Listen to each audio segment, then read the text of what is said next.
Hello guys, আশা করি তোমরা অনেক ভালো আছো। আমিও অনেক ভালো আছি।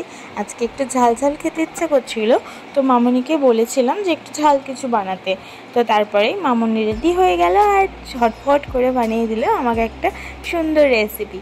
তোমরাও যদি জানতে চাও যে এই ঝাল ঝাল রেসিপিটা কী, তাহলে চলো সাথে থাকো।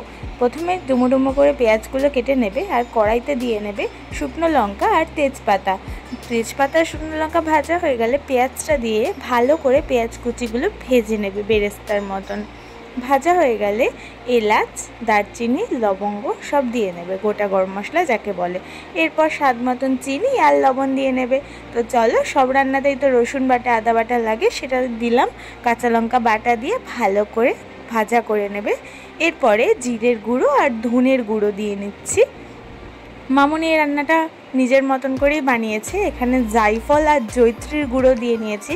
সত্যি বলছি গাইস, রান্না মামুনিদের হাতের মানে মায়ের হাতের রান্নায় আলাদাই টেস্ট থাকে। এখানে আমরা কাশ্মীরি লঙ্কার গুঁড়ো আর হলুদ গুঁড়ো দিয়ে নিলাম, এতটা টেস্টি হয়েছিল। তোমরা জাস্ট দেখো কালারটা।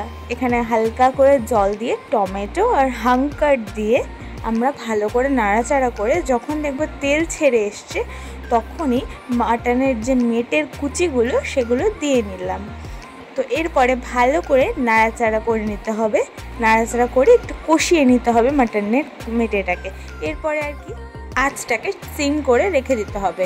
মাটনটা সেদ্ধ হয়ে গেলে মেটেটা এর মধ্যে ওপর থেকে একটু শাহি গরম মশলা ছড়িয়ে দিলেই রেডি হয়ে গেল তোমার মেটে চচ্চড়ি।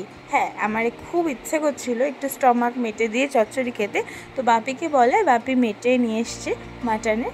এখানে রয়েছে পটল বাটা, এঁচড়ের তরকারি, ভাত, গন্ধরাজ লেবু, মেটে চচ্চড়ি আর পাঁপড় ভাজা, চাটনি, আম দই। আমি আমার হাজব্যান্ডকে এইভাবেই রাত্রি ডিনারটা দিয়েছিলাম। তোমরা কে কী খেলে জানিও। টাটা।